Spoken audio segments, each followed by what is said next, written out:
खुलुमबाय लोगोफोर मोनसे हाबानि भिडिअ माने हाबानि बोथोर जागासिनो दं नालाय लोगोफोर हाबानि भिडिअ मोनसे लाबोबावदों आं गुसुङै बेनो जादों जोंनि आमाइनि फिसाला आदा प्रदीपनि गोथार जुलि आरो बियो चिरां डिस्ट्रिक्टनि आमथेखा दा नोंथांमोना नायलांदो बेखौ आं ओरैनो गुसुङै शेयार खालामनो नागिरबाय आरो नोंथांमोननि थाखाय जायफ्रा इन्ट्रेस्टेड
अमा बेदर दाउथ' लाबोखादों जोब्बाय दानिया दाउसो मा नांगौ मा नांगौ दिमाना माथो नांगौ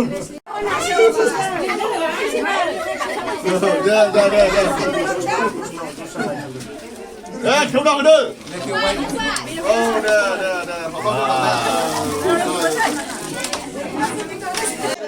बेनिफ्राय नैबे हाबाथिलिनि महिलाफोर ओरैबायदि गोसो गुदुं मोसानानै बरायनो रेडि जाबाय नै बिराद माने नायदो रेडि औ गासै मोसाग्राफ्रा रेडि नै गासै सिख्ला गोरलै गोजा 12 बोसोर 13 बोसोर 10 बोसोर गाहायाव गोजौआव 15 बोसोरसिम जाबाय दा नायदो बिसिनि मोसानायखौ ओरैबायदि गोसो होनानै हाद्रि खुहोजोबखागोन ना हाद्रि खुहोजोबगोन दिनै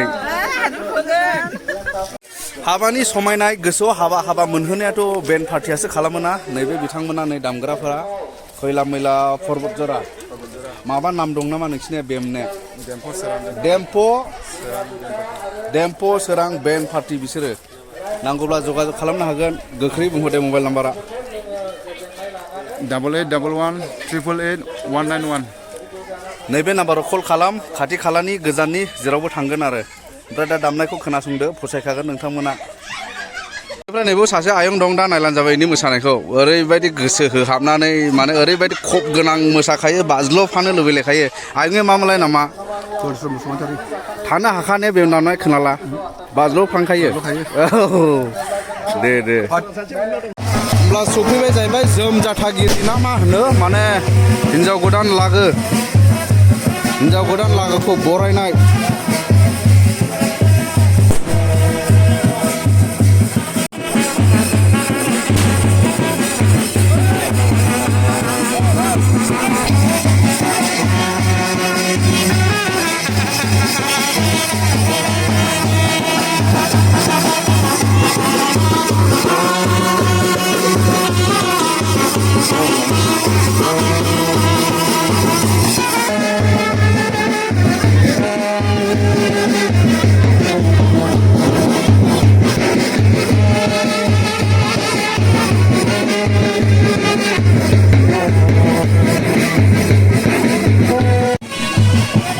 दे मोसा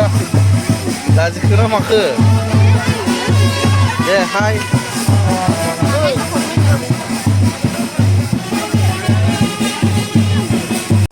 होनो थाखाय जोंहा बांसिन गोनांथि जाबाय खावलायनाय थाबाय सा हमग्राफोर अननानै बे थाबाय थाबाय जोङो जों जाथागिरिया गोजाननिफ्राय फैनाय हिसाबै जोङो जाजायो बेनिखायनो अननानै बेदर रानग्राफ्रा गिबियावनो सोंनानै मा जायो बेखौहाय जों मोजां आरो जायफोरा सा लोंग्रा फारसे लेंबो होफैदो आरो सानि बेबस्थाखौबो खालामनानै होदो बेखौ खावलायनाय थाबाय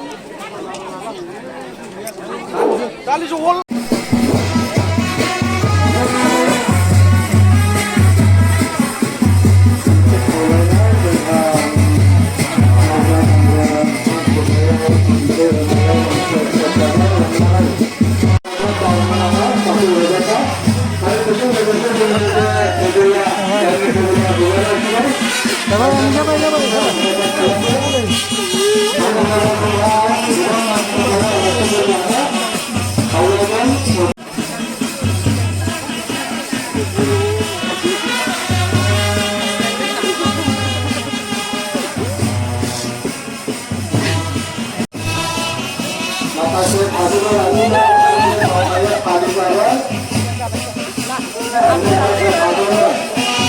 खामानि मावनायाव